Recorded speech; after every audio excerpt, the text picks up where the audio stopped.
पहिलीपासून सुरुवात चालला आहे आणि आता तसंच आम्ही पुढे तसेच आहे विमान मानवपाची आमचे प्रयत्न चालू आणि आमचा होतो चालायचं. सुरुवात आमची नवरत्न घटस्थापना झाली, घट बसले आहे.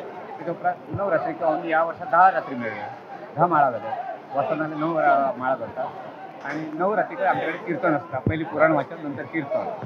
घटस्थापनेनंतर सतत 10 दिवसा हा कार्यक्रम चालू असतात.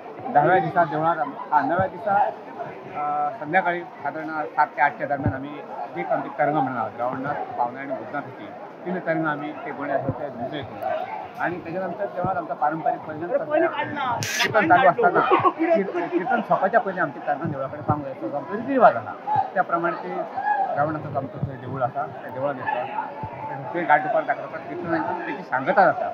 दुसऱ्या दिवशी आमच्याकडे कुमारिका त्यांना भोजन घालतो आम्ही देवळात. आमचा तो कार्यक्रम असतात. तो सगळं झाल्यानंतर संध्याकाळी साधारण 4:30च्या दरम्यान आम्ही आमचे जे काय भार राहतो ते भारांसकट आम्ही देवळात त्याला घराने घालून ते भार असतो. ते भार ज्या आम्ही रुजवान घातला घटस्थापने करता रुजवान काढून प्रसाद म्हणून वाटलं जातं.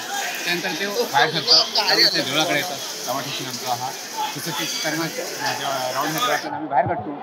थंय आमचं मान हा तो 12-85 12 वाडी 13 एक वाडी हा काढून बाहेर देऊ तसं तो मान दिला उपरांत त्याचा जो एक कोमो हा कोमो कासून आम्ही त्या एका वाडीवर घालतो. ती वाडी आम्ही देवळाच्या सुपटतो आणि त्याच्या ते ह्याचा ते जे काय निरंकारी काय असं जरा ती खारावणी असतात त्याच्यासाठी आमचं भुजनं राहतं सगळं देव एक शिरो मारतात त्या सुटा पाटल्या आणि त्यानंतर तो चवाशर आमच्या येतात.